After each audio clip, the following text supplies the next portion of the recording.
The third lecture आचार्य तुलसी धर्मदाय व्याख्यान के लिए मैं जयनारायण व्यास विश्वविद्यालय के प्रोफेसर धर्मचंद जैन को अपने व्याख्यान के लिए आमंत्रित करता हूं। You are welcome sir.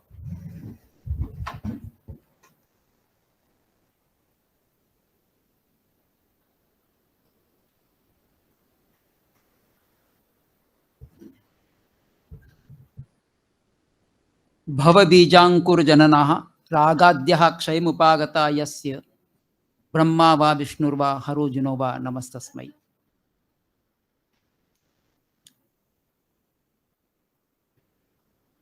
I am very much happy to be here in this philosophical congress.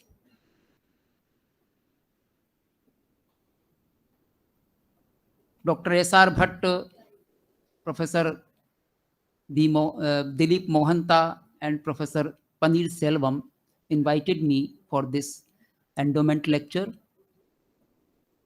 and Jayant Upadhyay, local secretary, has given arrangements for reception and stay. All the scholars sitting here, Ambika Datta Vyas, Ambika Datta Sharma ji and Sachidanand Mishra and others also. This is first time when I'm joining this philosophical congress. My lecture is on Acharya Haribhadra's contribution in systematization of Jain yoga. Acharya Tulsi was a yogi, and he wrote Manonushashanam, a treatise, Manonushashanam, that is a yoga text. And so I took this topic, and the theme of this philosophical congress is freedom and responsibility. To get final freedom, one should be responsible to adopt a yoga system in life. That is a true freedom.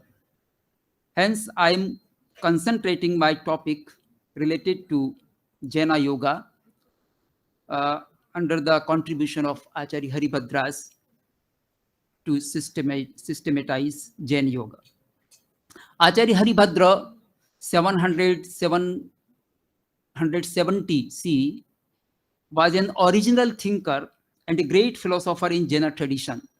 He was a native of Chitrakoot, which is known as Chittod in Rajasthan.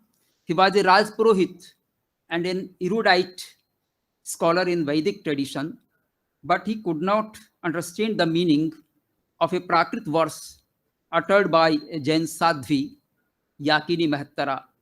Then he initiated himself as disciple of her guru, Jinadatta, and respected Sadhvi as mother.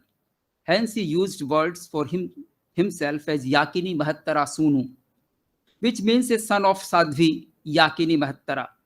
He had knowledge of Vedic tradition, and now he was well versed with Jaina philosophy and its literature.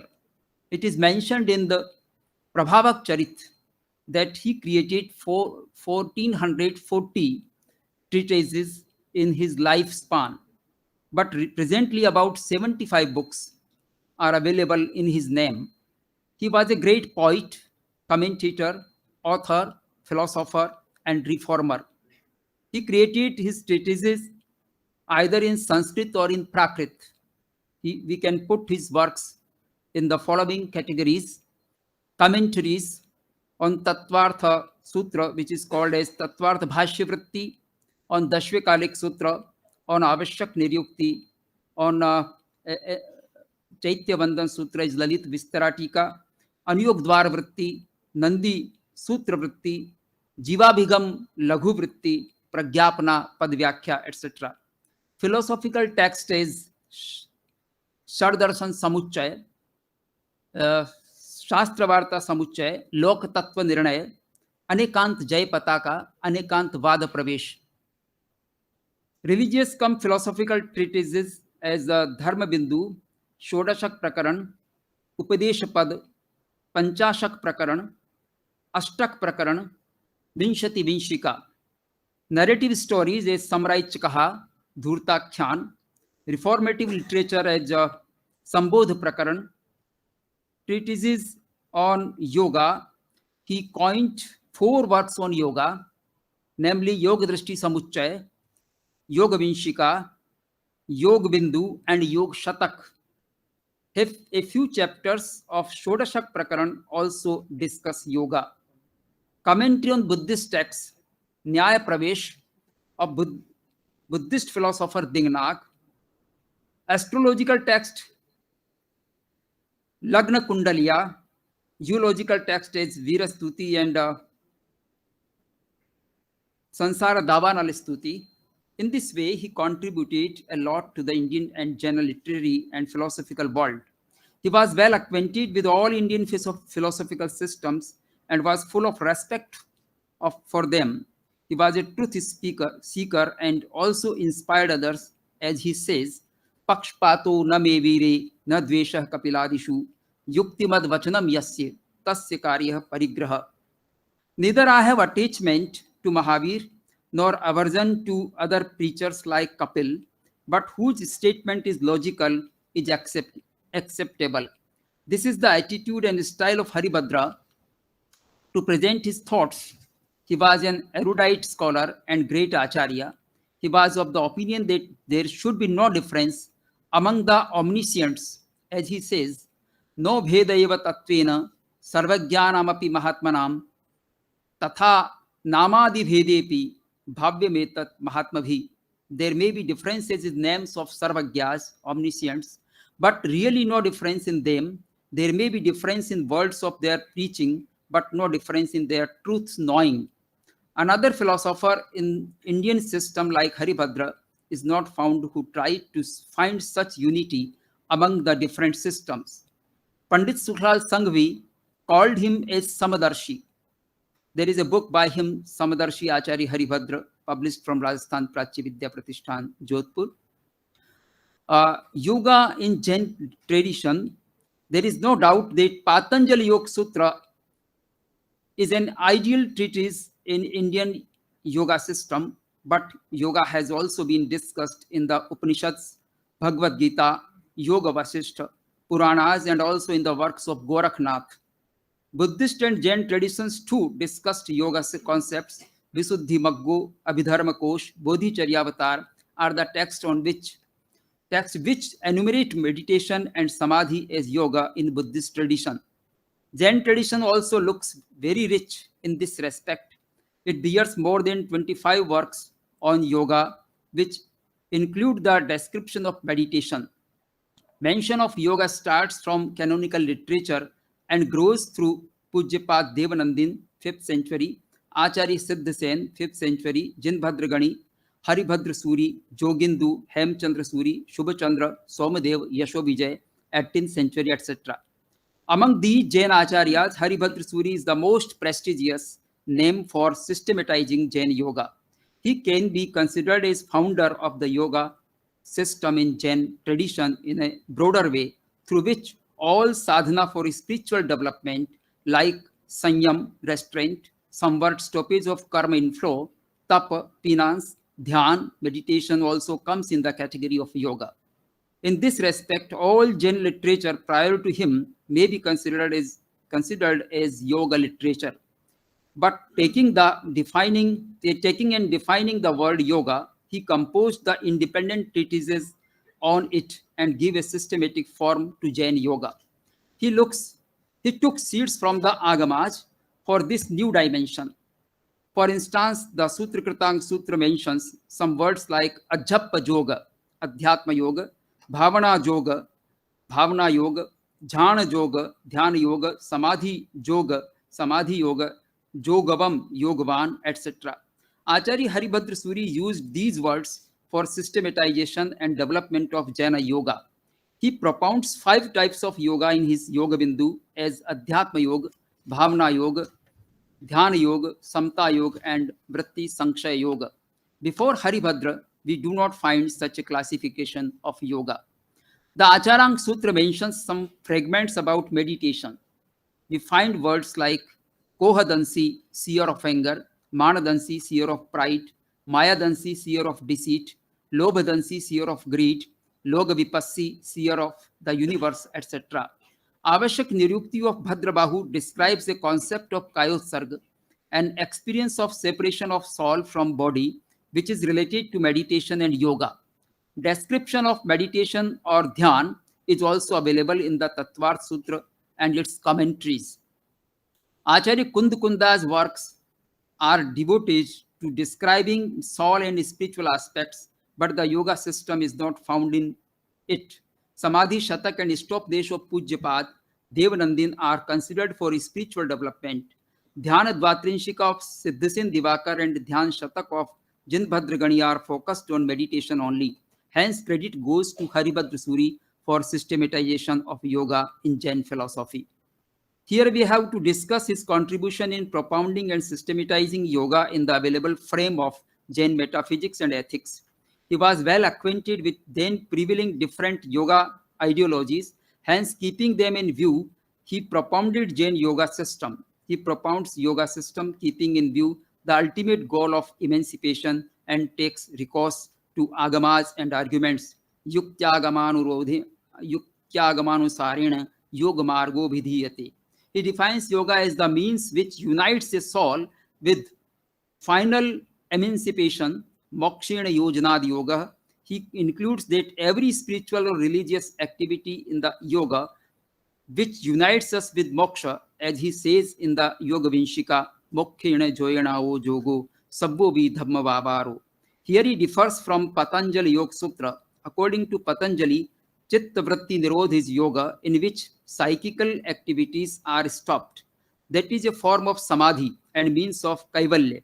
He defines yoga from the root yuj samadhau, whereas Haribhadra Suri takes the root yujir yogi. Hence, Patanjali focuses on samadhi and Haribhadra includes all the religious and purifying activities, uniting with emancipation through Keval Gyan in yoga.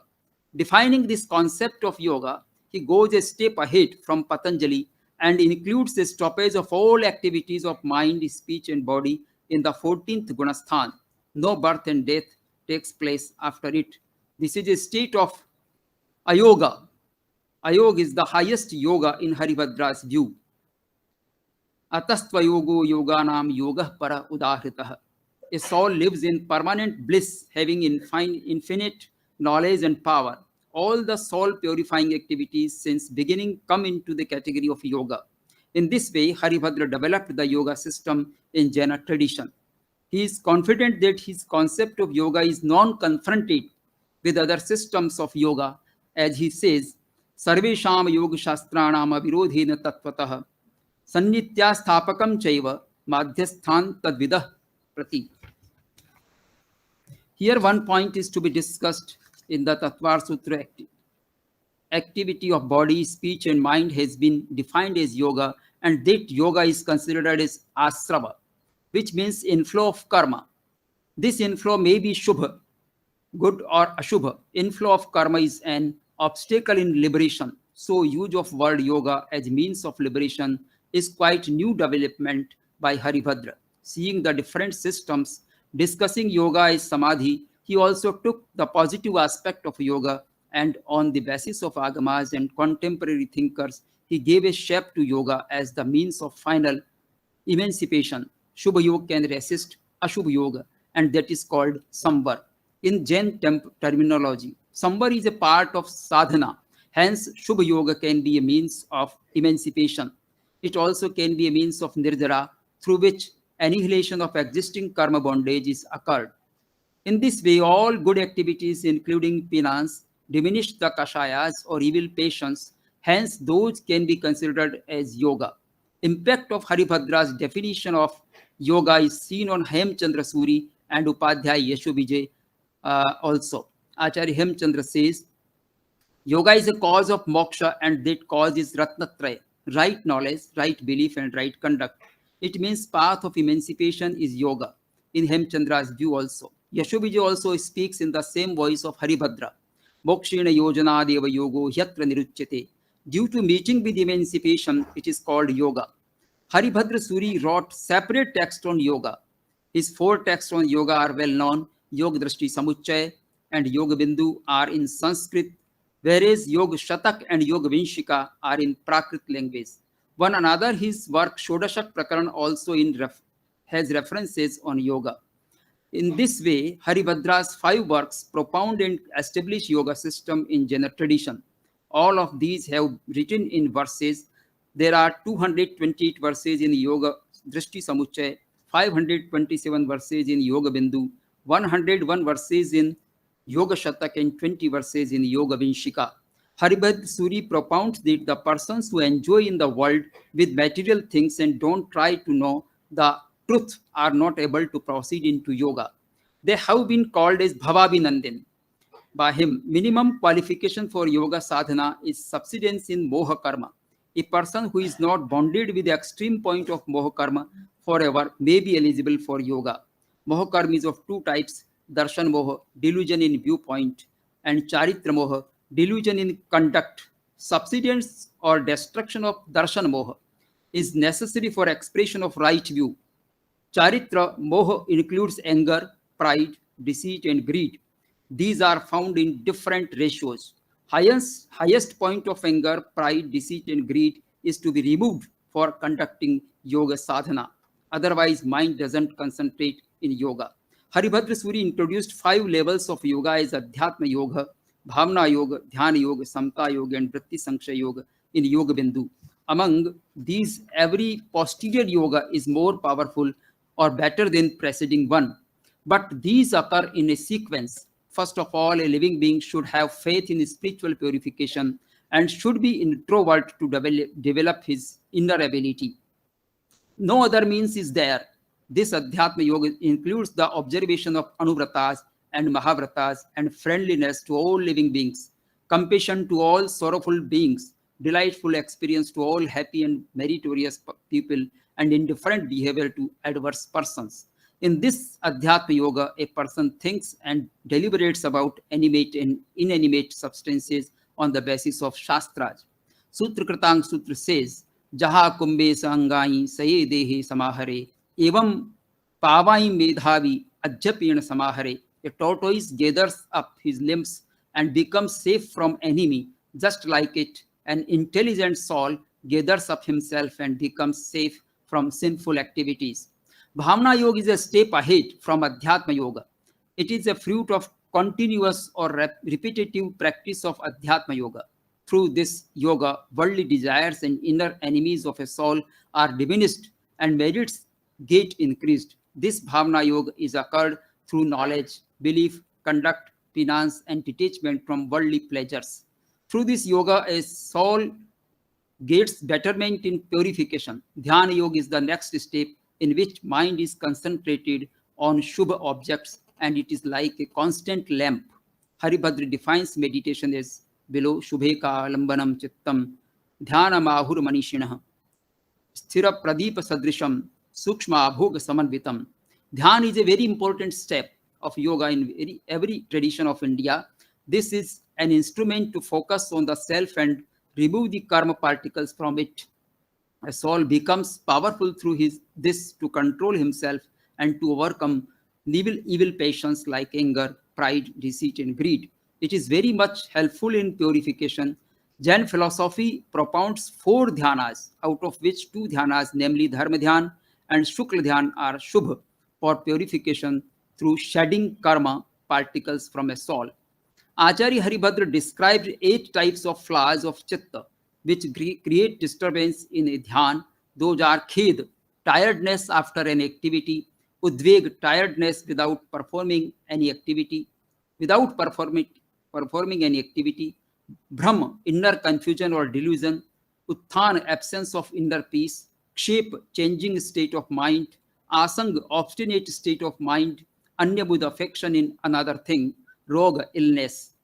Sutra Kritang Sutra mentions that performing dhyan yoga, a yogin should leave his body affliction and keep endurance in every moment till moksha is achieved. Haribhadra says that through meditation, a yogin achieves mastery over himself, experiences inner stability, and becomes able to stop the continuity of birth and death.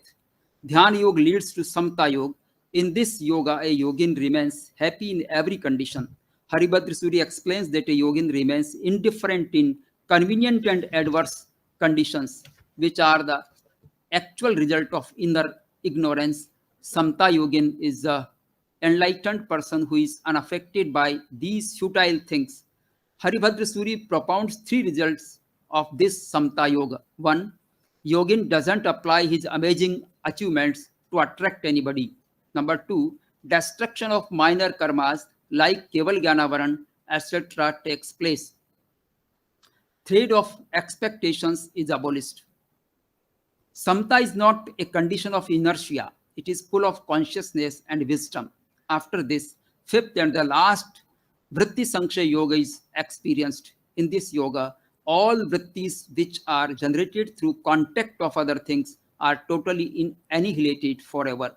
Keval Gyan, Keval Darshan, infinite bliss and infinite inner power are experienced by the pure soul.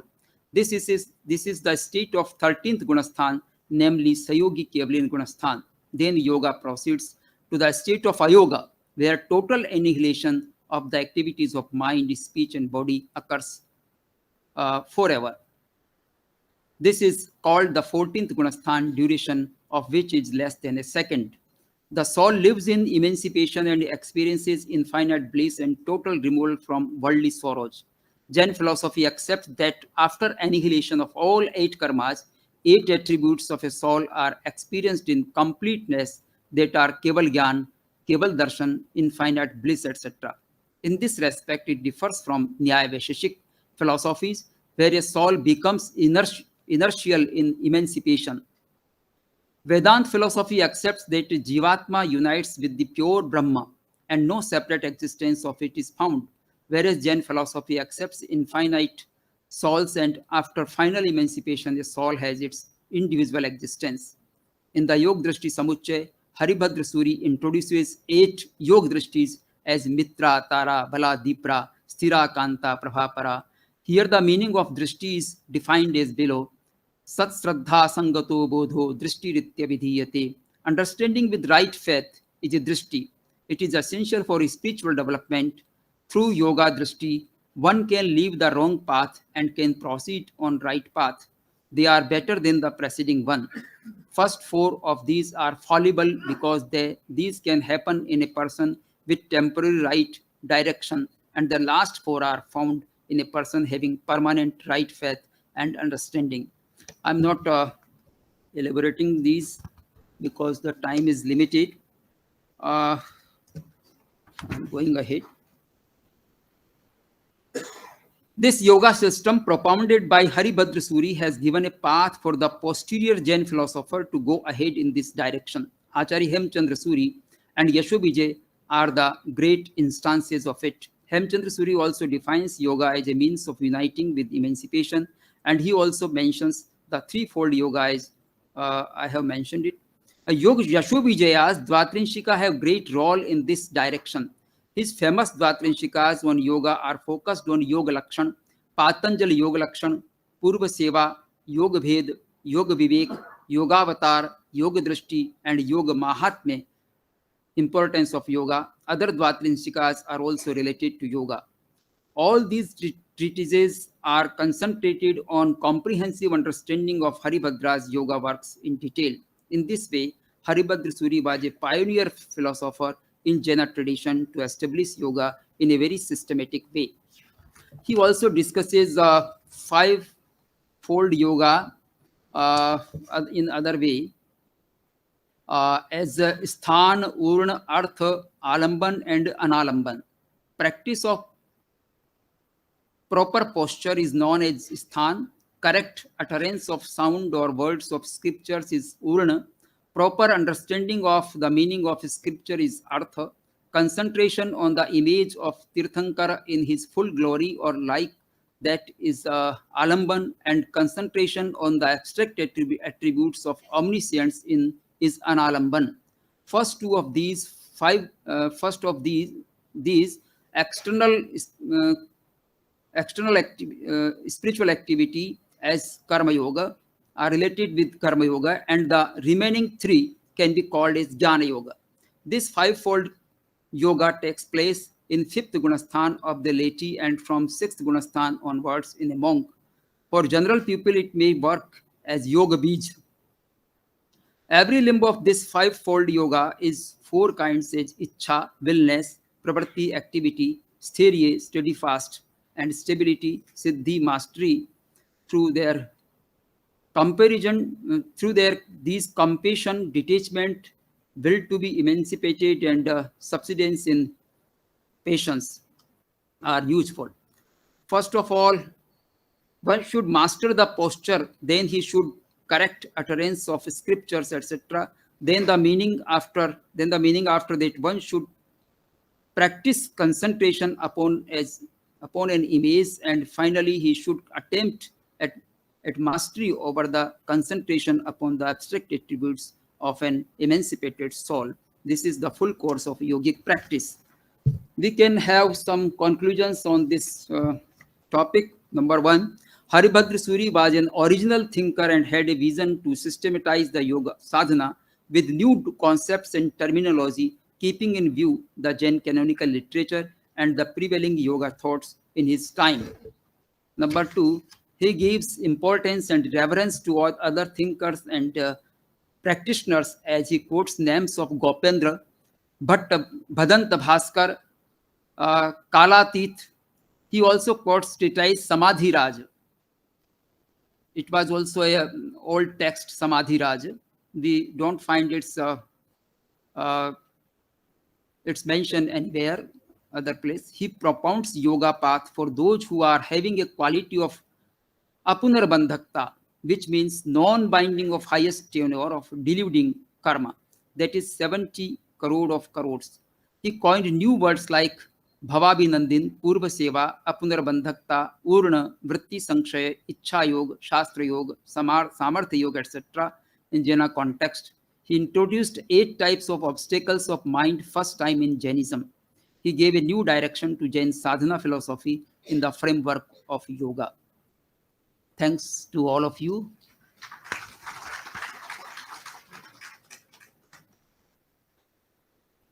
I'm not frequent in English speaking, so I request this that I should only read it.